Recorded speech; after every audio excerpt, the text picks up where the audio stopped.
네, 작가님들 초합부터 계속 인사드립니다. Z9 스페셜 매뉴얼 가이드 두 번째 영상 계속 이어서 사진 촬영 메뉴의 ISO 감도 설정부터 쭉 또 이어서 가겠습니다. ISO 감도 설정 안으로 들어오시게 되면요. 기본 감도는 100이나 풍경을 많이 하시는 작가님들은 최저 상용 감도인 64까지 두셔도 좋습니다. 자, 이 부분에서 뭘 설정하셔야 되냐면 A 모드를 사용해서 인물 촬영을 하시거나 다른 피사체를 선정해서 촬영하시는 작가님들은 좀 주의 깊게 들어주셔야 됩니다. 자, 우리가 M 모드에서는 셔터 스피드 조리개 감도를 직접 결정을 하시죠. A 모드에서는 조리개만 작가님이 직접 결정하시고 셔터 스피드를 카메라에다 맡기는 구조입니다. 그러면 손으로 들고 찍으실 때 약간 어두운 공간에서 찍을 때 셔터 스피드를 카메라 쪽에다 맡기다 보니까 어둡다 보면 작가님이 정하신 조리개에 따라서 어두움에 따라서 셔터 스피드가 작가님이 들고 찍으실 때 흔들림이 이게 손떨림 방지 기능도 확보되지 않을 정도로 셔터 스피드가 바닥으로 떨어질 때가 있습니다. 이러면 찍어도 노출은 맞지만 아무리 우리가 삼각대에 고정한 게 아니라면 흔들림에 대한 취약점은 좀 문제가 생길 수가 있죠. 그래서 셔터 스피드를 확보하기 위해서 작가님들은 A 모드에서 너무 어두운 곳이라면 감도를 올리시게 돼요. 그러면 그 상태에서 다시 감도를 이렇게 또 잡고 하다 보면 기동성이 떨어지거든요. 어쨌든 M 모드에서 A 모드로 오신다는 얘기는 조리개를 심도를 직접 작가님이 결정하시고 나머지 셔터 스피드는 적정에 맞게 카메라에 맡기는 구조는 기동성을 위해서 이렇게 바꾸신 거잖아요. 그렇다면 그 상태에서 셔터 스피드 확보까지 계속 신경 쓰려면 감도를 또 계속 조절해야 되니까 이것도 여간 불편한 게 아니거든요. 그래서 감도 자동 제어를 키시는 거예요. 나머지 최대 감도와 플래시 사용 시 최대 감도는 그대로 두시고요. 바로 최소 셔터 속도 이 부분이 중요합니다. 오토로 두지 마시고요.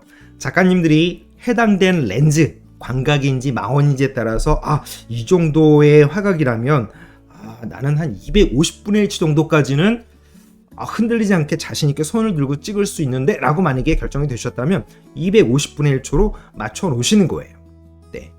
이렇게 해서 확인을 하신 다음에 제가 A 모드로 바꿔보겠습니다. A 모드로 바꾸시면 250분의 1초, 지금 보시면 딱 250분의 1초. 만약에 지금 보시는 것처럼 감도가 수동이라면 지금 현재 이 실내 내부 상태는 6분의 1초예요. 이걸로는 손떨림 보정 기능이 있다고 하더라도 6분의 1초를 들고 찍으신다. 이거는 좀 어렵지 않을까요? 그래서 감도를 올리셔야 되는데 결국에는 셔터 스피드를 어느 정도 확보할 만큼 올리려면 감도를 보고 계속 셔터 스피드가 될 때까지 눈으로 확인하려면 기동성이 떨어지죠.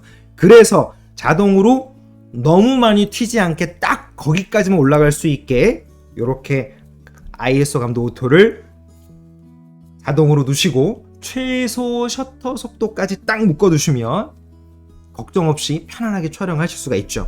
상황에 따라서 우리가 빛이 어떻게 접근하는지에 따라서 계속 이런 식으로 감도가 자동으로 바뀌게 됩니다. 250분의 1점 밑으로 떨어지지 않습니다. 만약에 이런 경우도 있겠죠. 완전히 칠흑 같은 어두움일 때 그럴 때는 떨어집니다. 왜냐하면 지금 감도 ISO 자동 25600이 깜빡깜빡거리죠. 감도가 끝까지 올라가도 감도가 저는 더 이상 역할을 할 수가 없는데요 라고 해서 다시 경고 표시를 떠주는 것 뿐입니다. 그러니까 이런 식으로 렌즈캡을 달 정도로 완전히 칠흑같이 어둠이 아니라면 보편적인 상황이라면 250분의 1초로 작가님이 결정하시면서 무조건 유지시켜준다라는 거죠. 그래서 감도를 경우에 따라서는 감도가 지금 오토인데 M 모드로 바꾸셔도 오토가 계속 ISO 감도 오토가 살아있단 말이에요. 이렇다면 이런 경우라면 수동을 하고 싶은데 그러면 메뉴로 다시 가서 그걸 끄지 마시고요. 감도 버튼을 누르신 다음에 앞쪽에 있는 서브 커맨드 다일 있죠. 서브 커맨드 다일을 톡 돌리시면 수동입니다. 다시 자동을 그대로 또 쓰실 거면 ISO 감도 버튼 누르시고요. 서브 커맨드 톡 한번 누르시면 자동 이렇게 해서 바뀌게 돼요. 한번 설정해 놓으시면 메뉴로 들어가서 다시 끄거나 키거나 하지 않으셔도 돼요. 한번 누르시고 한번 돌리면 수동, 자동, 수동, 자동. 방향 다이얼 방향은 어느 쪽으로 하시든지 상관없으세요. 어느 쪽으로 하시든지 상관없으세요. 되셨나요? 됐습니다. 이런 방법으로 이 상황을 써주시는 겁니다. 화이트 밸런스는 특별한 경우 아니면 자동 오토 화이트 밸런스를 쓰시는 걸 좀 권해드립니다. 밑에 있는 프리셋은 이 프리셋은 말 그대로 초보자를 위해서 만들어져 있는 프리셋입니다. 맑은 날, 흐린 날, 그늘 이거는 초보자분들을 위해서. 네. 색온도 직접 켈빈 값을 정하실 때는 켈빈 값을 직접 정하셔도 되고요. 또는 수동 프리셋은 현장에서 검출을 직접 하얀색에다 내고 딱 찍어서 그 하얀색이 빛에 의해서 반응하는 그 상태에 적정한 흰색다운 흰색을 만들어주는 수동 프리셋을 쓸 수도 있는데 예전 그 다른 Z9 등급 그 아래 등급보다 9이 갖고 있는 그 검출 능력은 차이가 있습니다. 그러니까 오토 화이트 밸런스로 쓰셔도 큰 문제가 없으시고요. 로우 파일로 촬영하실 거니까 나중에 후보정을 통해서 다시 화이트 밸런스를 조치하실 수가 있으시니까 편안하게 자동으로 그냥 가시고요. 안에 들어서 세 가지가 있습니다.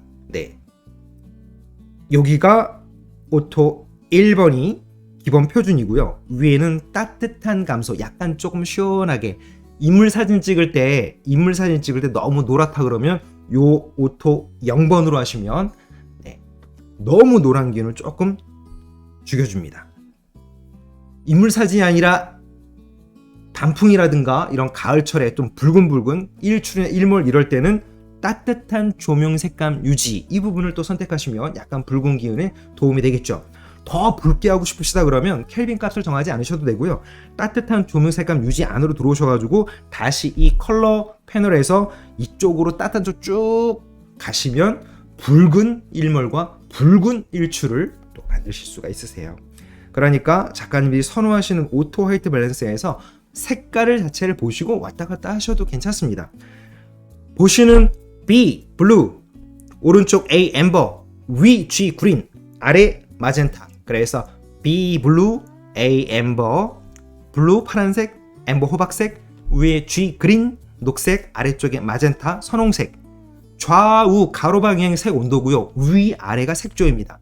그래서 색 온도와 색조를 합해서 우리가 색감이라고 하는 거죠. 이 안에서 다 통제하셔도 좋습니다. 네. 자, 픽처 컨트롤 설정. 로우 파일에 적용이 되진 않습니다. 로우 파일은 원초적인 파일입니다.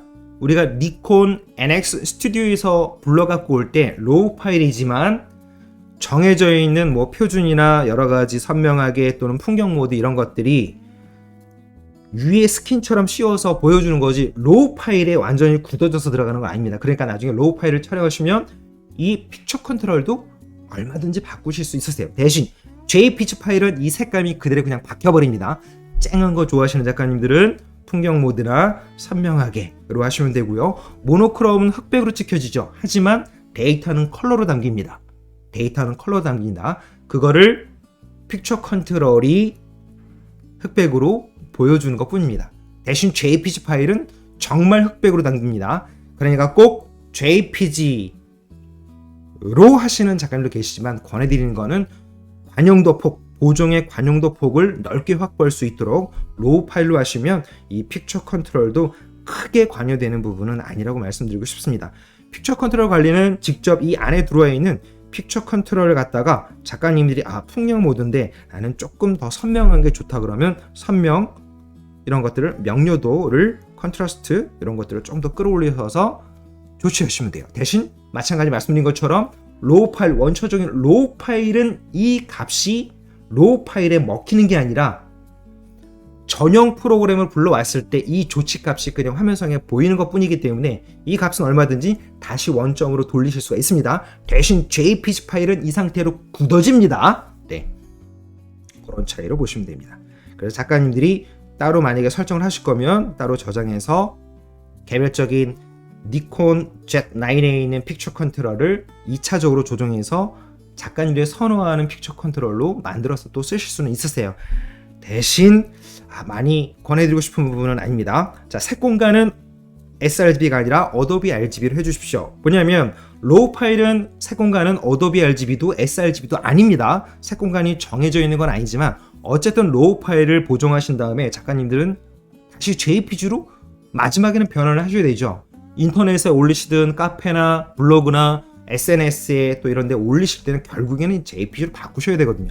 그 바꿀 때 색 공간의 영역이 큰 어도비 RGB로 만드실 수 있도록 물론 sRGB로 촬영하신 다음에 로우 파일을 색 공간을 sRGB로 정해놨다고 하더라도 로우 파일은 sRGB나 어도비가 정해져 있는 게 아니기 때문에 나중에 로우 파일로 sRGB JPG인지 어도비 RGB JPG인지 따로따로 만들 수 있지만 sRGB에 설정되어 있는 상태로 로우 파일을 촬영해놓고 보정하고 나서 저장하실 때 어도비 RGB JPG로 만들고 싶으시다 그러면 또 뭔가 설정을 들어가셔야 돼요. 번거롭지 않게 미리 해놓으시라는 얘기죠. 자, 액티브 D 라이팅은 역광 촬영에서 빛이 거꾸로 들어오면 앞쪽에 있는 피사체는 실루엣처럼 새까매지죠. 이런 부분들을 좀 개선해주는 방법입니다. 그러니까 스냅 사진 같은 경우에는 괜찮은데 여행 사진이나 이런 경우는 괜찮은데 조금 작품성이 있거나 뭐 인화를 하셔야 되거나 전시를 준비하신다면 액티비티 라이팅은 좀 피하시는 게 좋습니다. 역광 상태에서 앞에가 실루엣이 만들어져서 조금 정상적인 형태의 디테일을 살리고 싶다 그러면 플래시를 쏘셔야 돼요. 이 액티비티 라이팅은 광학적인 성능이 아니라 카메라 자체 내부에 있는 XPD 엔진이 포토샵처럼 이렇게 조작해 주는 거예요. 그래서 풍경 사진 찍을 때 까만 산이 있고 어두운 산이 있고 뒤에 밝은 하늘이 있어서 이 액티비티 라이팅을 끄고 촬영하시면 산은 어둡고 하늘은 뭐 적정하게 나올 수 있겠죠. 근데 이 상태에서 액티비티 라이팅을 켜시게 되면 산도 디테일하게 나오고 하늘도 괜찮아 보입니다. 문제는 소프트웨어적으로 건드린 거기 때문에 하늘 능선하고 산 사이에 분필로 이렇게 선을 이렇게 찍은 것처럼 라인이 생겨요. 후광이 생긴단 말이죠. 그러니까 작품성을 유지하는 그런 작품에는 가급적이면 액티비티 라이팅을 쓰지 않는 걸 권해드립니다. 여행 사진 정도에서 가볍게 스냅 사진으로 촬영하시는 정도, 그 정도는 액티비티 라이팅 쓰셔도 좋지만요. 네. 자, 장시간 노출 노이즈 감소. 장시간, 예를 들어서 우리 별계적을 촬영한다고 가정을 해보죠. 30초를 찍고 1초 찍고 3초 찍고 1초 쉬고 할 때 계속 카메라가 30초 동안 찍고 1초를 쉬고 계속 연속이 돼야 되는데 이 장시간 노출 노이즈 감소 기능을 켜시게 되면 한번 30초를 찍은 다음에 30초 동안 다시 노이즈를 억제하는 렌더링 시간이 필요해요. 그러니까 만약에 30초를 찍고 1초를 쉬는 거를 인터벌로 200장을 걸어 놓으셨어요. 그러면 이걸 켜 놓으시면 실제로 찍히는 거는 100장밖에 안 찍힙니다. 30초 동안 다시 작업을 해야 되니까요. 그래서 이걸 하시면 위에 job이라고 뜨면서 카메라가 주인님 저 계속 일하고 있기 때문에 요거 끝날 때까지는 아무것도 못해요 라고 먹통이 됩니다. 그러니까 특별한 경우가 아니라면 한 장씩 찍어서 카메라에서 노이즈를 고감도로 찍어야 되는 상황에서 한 장씩 찍어야 될 때는 쓰셔도 좋지만 연속으로 찍는 인터벌 촬영에서는 절대로 쓰시면 안 됩니다. 네. 은하수 촬영 같은 경우에는 한 장씩 찍고 끝내신다면 만약에 라이트룸, 포토샵처럼 보정을 따로 노이즈 억제 처리를 후보정에서 하신다면 굳이 여기 있는 걸 건드리실 필요는 없습니다. 그 다음에 고감도 노이즈 감소 기능은 요거는 고감도로 찍으셨을 때 30초로 만약에 찍는다 그러면 그 후에 30초 동안 렌더링 하지 않으니까 요거는 고감도로 찍으실 때 설정을 해 놓으셔도 좋습니다. 은하수를 촬영하실 때는 좀 강하게 보편적으로 1600 이상 넘어가는 감도를 쓰신다 그러면 그냥 기본 표준 두시면 될 겁니다. 자, 비네트 컨트롤은요, 광각 계열의 렌즈 24mm보다 좀 더 화각이 벌어지는 렌즈를 쓰실 때요, 양쪽 구석의 모서리 끝에 거뭇거뭇하게 비니팅이 생기죠. 그거를 억제시켜주는 기능입니다. 그래서 기본 표준으로 두시면 적당하시고요. 경우에 따라서는 이 비네팅을 일부러 즐기시는 분들도 있으세요. 그 로모 카메라처럼 거뭇거뭇하게 이렇게 들어오는 걸 즐기시는 작가님들은 그렇게 필요하다 그러면 아예 그냥 꺼놓으시는 거죠. 요건 기호에 따라서 작가님들이 선호하시는 정도에 따라서 정하시면 됩니다. 그 다음에 회절 보정 기능은 렌즈가 이제 들어와서 조리개를 f14 이상 조이셨어요. 너무 많이 조여지게 되면 빛이 들어오다가 빛이 이렇게 틀어지는 회절 현상이 생깁니다. 그러면 f14 이상 조이시게 되면 화질이 좀 떨어집니다. 심도는 깊어질지 모르지만 화질은 떨어집니다. 그래서 이런 경우에 요거는 빛이 요 정도에서 틀어지는 양의 시뮬레이션이 이러니까 센서가 Z9이 그거를 다시 원래대로 틀어서 다시 기록을 해요. 그러니까 이거는 소프트웨어적인 상태이지만 조치이지만 거의 광학적으로 그 값을 계산해서 넣어주기 때문에 소프트웨어적인 부분이긴 하지만 어떻게 보면 광학적인 처리라고 보셔도 좋습니다. 회절 보정 기능은 꼭 켜놓고 사용하십시오. 자동 왜곡 보정은 우리가 관광 렌즈에서 1424 렌즈를 쓰실 때 우리가 밑에서 위로 건물을 찍으시면 이렇게 세워지죠. 이 상태로 되어 있는 이 선은 왜곡이 아닙니다. 이렇게 휘어지는 건 왜곡이 아니라 이렇게 반듯하게 돼야 될 게 이렇게 구부러지거나 이렇게 되거나 그래서 이렇게 쏙 들어가는 직선이 쏙 들어가는 스플 디스토션, 그 다음에 술통처럼 이렇게 불룩하게 휘어지는 배럴 디스토션, 이렇게 해서 오목 왜곡, 볼록 왜곡 이런 부분이 생기는 거를 소프트웨어적으로 딱 잡아줍니다. 그러니까 이게 온오프를 끌 수 없게끔 되는 렌즈도 있고요. 아예 비활성화는 렌즈마다 특성이 있습니다. 렌즈마다 껐다 켰다 할 수 있는 게 있고 무조건 킬 수밖에 없는 렌즈들이고 그렇습니다. 그래서 끼우시는 렌즈마다 요건 상황에 따라서 다르게 나타납니다. 그 다음에 사진 플리커 현상 감소. 보통 외부에서는 괜찮습니다만 실내 내부에서 LED 등도 지속적이긴 하지만 좀 저가의 LED 등은 깜빡깜빡 이렇게 전멸이 됩니다. 그리고 형광등, 봉 형광등 있죠. 그런 실내에서는 눈으로 봤을 때는 그냥 형광등이 계속 켜져 있는 것처럼 보이지만 형광등이 60Hz입니다. 1초에 60번이 깜빡해요. 그러면 꺼졌다 켜졌다 하니까 깜빡깜빡 온 오프이니까 60Hz면 1초에 120번이 깜빡해요. 1초에 120번이 깜빡입니다.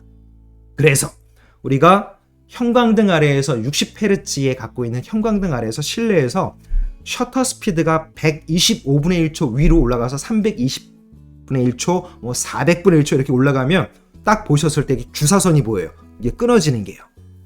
그래서 그거를 억제해주는 기능입니다. 그러니까 사진 플리커 현상 감소는 꼭 키셔야 됩니다. 상황이 어떤 상황일지 모르니까요.